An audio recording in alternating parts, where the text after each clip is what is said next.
নিবন্ধন প্রাইমারি বিভিন্ন চাকরির পরীক্ষায় ঐকিক নিয়ম এবং শতকরার পাঠ থেকে কম বেশি ম্যাথ থাকে। আর এই ধরনের অঙ্ক কিন্তু অনেক বেশি পরীক্ষায় আসে। এরকম অঙ্ক আপনি কিভাবে খুব সহজে পরীক্ষার হলে সমাধান করবেন সেটাই আজকে আপনাদের সাথে শেয়ার করব। এখানে দেওয়া আছে রফিক কেয়াকে তার মোট টাকার 30% দিয়ে দেখে যে তার নিকট আরও 350 টাকা আছে।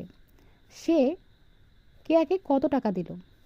এখানে আপনার যদি প্রারম্ভিক, এখানে রফিকের কাছে কত টাকা আছে সেটা কিন্তু বলা নাই, কিন্তু প্রারম্ভিক আপনাকে 100% ধরে নিতে হবে। আর এখানে সে 30% টাকা দিয়ে দিল, তাহলে 100 মাইনাস 30% যদি বিয়োগ করি তাহলে থাকে কি 70%।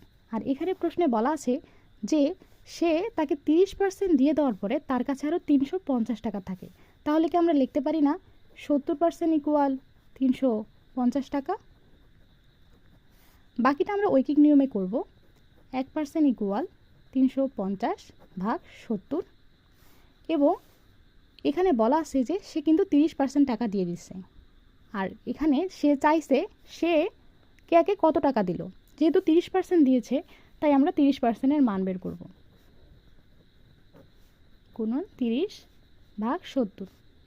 আর আপনি যখন কাটাকাটি করবেন তখন অবশ্যই আগে বড় অংশটা ভাঙার চেষ্টা করবেন, তাহলে আপনার অ্যান্সার খুব তাড়াতাড়ি আসবে। তাহলে আমরা 70 শূন্য শূন্য কেটে দিলাম, 5 7 35 করলাম, বাকিটা 3 5 15 0। এত টাকা হচ্ছে অ্যান্সার।